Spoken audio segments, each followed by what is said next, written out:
Hello everybody, Har Har Mahadev. કેમ છો કલેજા? અમારા ધ્યાંસની જાગતા હવે દોડાદોડી ચાલુ થઈ ગઈ છે અને આજે અમારે જવાનું છે મેરેજમાં એક જગ્યાએ જમવા. ધ્યાંસને બધાને હાય કહેવાનું કીધું પણ ધ્યાંસ તો ભાગવા માંડ્યો. મેં કીધું એમ થોડું હાલે, હાય તો બધાને કહેવું જ પડશે. થોડી વાર રાહ જોયા પછી ધ્યાંસે બધાને ફાઇનલી હાય કહી દીધું. મેરેજમાં જવા માટે તો હું રેડી થઈ ગઈ હતી પણ મારે પરફ્યુમ લગાવતો અને પરફ્યુમ બધા વિશાલના જાતમાં આવતા હતા. મારો પરફ્યુમ મને મળતો નહોતો.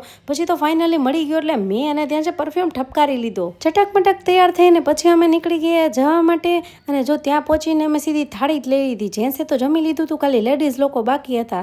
એટલે પછી તો અમે જમવા બેસી ગયા. અને ધ્યાંસે જો આજે આ નવી લકી પહેરી છે એટલે ધ્યાંસ તમને બતાવે છે જો કે મેં આ નવું વાવા આજે પહેર્યું છે. વાવ! ત્યાંથી જમીને તરત જ અમે નીકળી ગયા અને ઘરે આવી ગયા.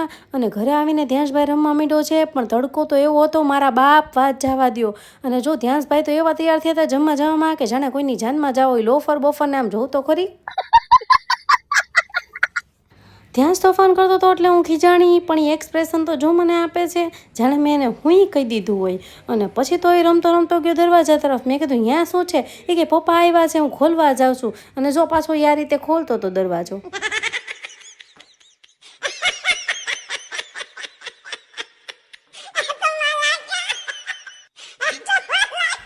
પછી તો સાંજ પડી અને ડીજેનો અવાજ આવ્યો.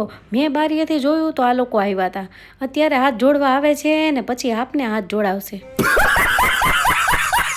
ગરમી અને તડકામાં પ્રચાર કરીને એ લોકોને તો પાણીની તરસ લાગી ગઈ એટલે પેલા બધા જેન્ટ્સ પાણી પીવા ઉભા રહ્યા અને પછી બધા લેડીઝે પાણી પી લીધું. આ લોકોનું તો હમણાં પ્રચાર હાલ્યા જ કરશે. એટલે પછી હું થઈ ગઈ રેડી અને અમે ગયા મારી દવા લેવા માટે. અને મારા ધ્યાંસભાઈને દર વખતે જાય ને ત્યારે આ પાર્કિંગમાં દોડવાની બહુ જ મજા આવે. રસ્તામાં જોઈ ગઈ હું પાણીપુરી અને મેં તો જીદ કરી કે મારે પાણીપુરી ખાવી જ છે, ઊભી રાખો. એટલે પછી ધ્યાંસના પપ્પાએ ઊભી રાખી ગાડી અને અમે પાણીપુરી ખાઈ લીધી.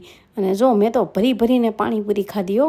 અને જો પછી ઘરે પહોંચી અને મસાલિયું ખરાબ થઈ ગયું હતું, એ મસાલિયું પાછું ફરીથી ભરી લીધું ને છાલુવાળા બટેકાનું શાક ખાઈ અને અમે બેસી ગયા ટીવી જોવા માટે. અને મારા ધ્યાંસભાઈનો જોઈ લ્યો, રામજી કી ચાલ દેખો રોજ ગીત જોવે અને પછી એના બધા સ્ટેપ આ રીતે શીખે છે. જો ત્યાં તો બીજું ગીત આવ્યું. આવા 2-3 ગીત દેખાડી દઈને ઠેકડા મારવાના એટલે ઠેકડા મારીને થાકી જાય ને વેલાહાર હુઈ જાય. પણ તોય આ કાંઈ વેલાહાર હુવે એમ છે નહીં. પછી હાથમાં આવી ગઈ સાયકલ તો એને સાયકલ રિપેરિંગ કરવાનું ચાલુ કર્યું અને મને થઈ ગઈ હતી એસિડિટી. એટલે અમે લોકો ગયા પછી આઈસ્ક્રીમ ખાવા માટે. આજ માટે આટલું જ. ટાટા બાય બાય, જય શ્રી કૃષ્ણ, હર હર મહાદેવ.